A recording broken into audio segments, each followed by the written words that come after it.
일자리를 만드는데 정치가 개입을 한다.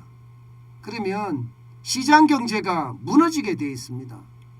여러분도 알다시피 표라는 것은요, 시장 경제하고는 정반대편에 서 있습니다.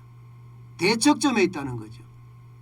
그런 차원에서 보면 지금 광주형 일자리 괜찮겠느냐, 위기가 온 것 아니냐, 이렇게 이미 이야기를 하고 있습니다. 여러분, 이걸 한번 보세요. 이거를 보시면 GGM이라고 하니까 광주 글로벌 모터스의 상생협의회 관계자가 한 말입니다. 상생협의회는 뭐 노조하고 같다고 이야기를 할 수가 있죠. 지금 주 44시간을 일하지만 연봉이 3천만 원도 안 돼서 생계를 걱정할 판이다. 이렇게까지 이야기합니다. 그만큼 말입니다. 이제 광주형 일자리가 위기선상에 있다는 거예요. 그래서 근로자 대표격인 상생협의회 위원들이 광주광역시청을 항의 방문을 했습니다. 아니, 연봉을 적게 받는 대신에 거기에 대한 처우는 제대로 해주겠다 이렇게 예상을 했거든요. 그런데 처우가 제대로 안 된다는 거예요. 아파트를 준다든가 그러면서 연 700만 원가량 복지 약속을 했지만 실제 지급하는 것은 161만 원이라고 합니다. 그러니 이게 심각한 양산으로 갈 가능성도 굉장히 큽니다. 여러분도 알고 있지만 이 글로벌 광주 모터스라는 이 회사, GGM이라는 이 회사, 광주형 일자리에 표본이 되는 이 회사는요, 보시는 것처럼 광주광역시가 21%의 지분을 가지고 있습니다. 현대차가 19%를 가지고 있고요. 산업은행이 10.87%를 가지고 있어요. 그런데 이게 예상한 만큼 그렇게 기업이 잘 돌아가지는 않아요. 캐스퍼 여러분 아시죠? 이게 소형 승용차죠. 캐스퍼를 주로 생산을 하는데 매출액은 지난 2년 동안 보면 말입니다. 1년에 270억, 영업이익은 201억 원의 적자입니다. 임직원 수는 600명이고요. 올해 생산량은 현대 캐스퍼 5만 대 정도를 생산한다고 해요. 그런데 이게 연봉이 44시간 일하고도 이게 3천만 원이 안 되니까 떠나는 사람들이 굉장히 많아졌습니다. 최근에 퇴사한 사람만 50여 명이 될 정도로 많은 사람들이 이직을 하고 있고요. 그렇기 때문에 이게 과연 GGM이라는 광주 글로벌 모터스라는 회사가 계속해서 살아남을 수 있을까, 여기에 대한 이야기 많이 하거든요. 여러분도 알다시피 광주 글로벌 모터스가 생기면서 적어도 누적 생산 대수가 35만 대가 될 때까지는 파업을 하지 않겠다, 그렇게 약속을 했었거든요. 그런데 지금 그렇게 갈 모양새는 안 보입니다. 지금 이 매출액을 보면 말입니다. 이거는 뭐 망할 날이 얼마 안 남았다 이렇게 이야기할 만큼 지금 뚝뚝 떨어졌어요. 그야말로 이게 기업이라고 이야기하긴 좀 그렇지요. 왜냐하면 여러분 생각을 해보세요. 앞으로도 이 광주 글로벌 모터스라는 자동차가 계속해서 성장할지는 미지수입니다. 왜냐고요? 여러분 이거 한번 보세요. 일단 말입니다. 3천만 원이 안 되는 것, 이 연봉 가지고는요 결국 강성노조가 출연할 수밖에 없다는 거예요. 게다가 민주노총은 노조 가입을 이미 유도하고 있고요. 게다가 광주시의 복지 약속은 지금 제대로 지켜지지가 않습니다.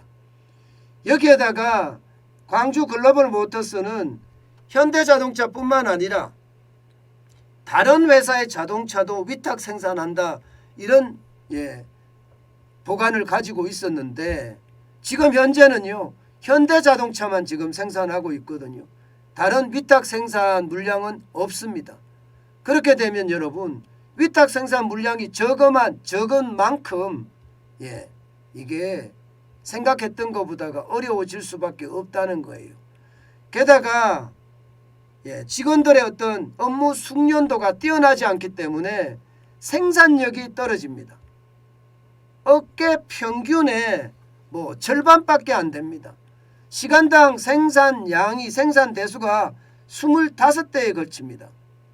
그러니까 숙련도가 그만큼 떨어진다는 거죠. 게다가 말입니다. 경영진이 자동차에 대해서 잘 아는 사람이냐? 그렇지가 않아요.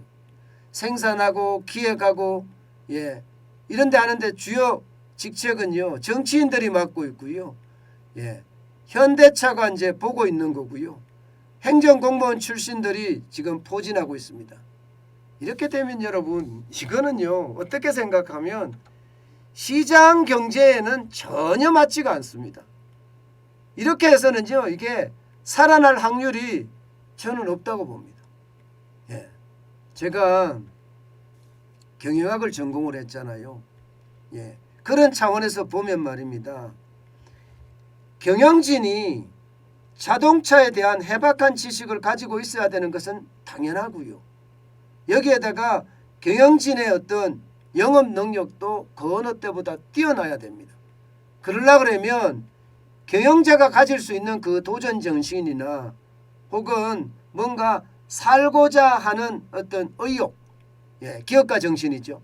이런 게 강력하게 있어야 되는데 과연 광주 글로벌 모터스에는 그런 강력한 기업가 정신이 있을까?